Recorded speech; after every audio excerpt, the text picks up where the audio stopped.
Մենք պետք է փորձենք այդ թեզը իսկապես ջարդել, որ եթե Նիկոլ Փաշինյանը չի, ուրեմն պատերազմը։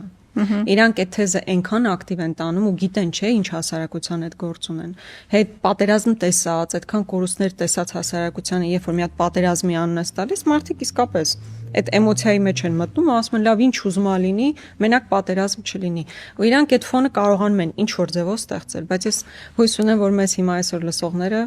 ակնհայտորեն իրենց համար եզրակացրել են, որ որևէ մեկը պատերազմի մասին չի խոսում, ընդհանրապես պինդ խաղաղության, երկարատև խաղաղության մասին ենք խոսում։ Հո մենք գիշ չենք, որ նստենք ու ասենք, մենք պատերազմ ենք ուզում, գալու ենք պատերազմ լինի։ Երբեմն երբ որ ինձ այս հարցը տալիս են, բացի քաղաքական կոմպոնենտից, կներեք, էլի sense անձնական բան եմ ասում, իմ տղան հաջորդ իշխանության օրը գնալու է բանակ։ Ասում դուք խելագար եք, այսինքն ես մտածում եմ, որ պետք է պայմանական ես կամ ընդդիմությունը գա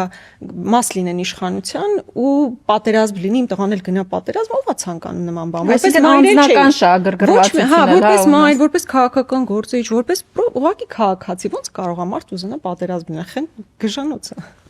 Նայրանա, այս հիմա լսում եմ, եւ իմ տպավորությունը, որ օրինակ դու փորձում ես ինչ որտեղ արդարանալ։ Չէ, մեր ժողովուրդ ախր այդ տպավորությունը ունի։ Բայց փորձում ես իրականում, ոնց որ փորձում ես արդարանալ։ Ինչի համար։ Հակառակը, ես լրիվ հակառակը կասեի։ Նիկոլ Փաշինյանը ամենից մեծ վտանգն է պատերազմ սկսելու տեսանկյունից։ Ինքը ամենից մեծ վտանգն է, որովհետև ինքը այսօր հնարավորություն ունենալով երաշխավորված խաղաղություն ունենալ, երաշխավորված ինքը անում է ամեն ինչ, որ այդ խաղաղությունը ոչ թե լինի երաշխավորված, այլ կախված լինի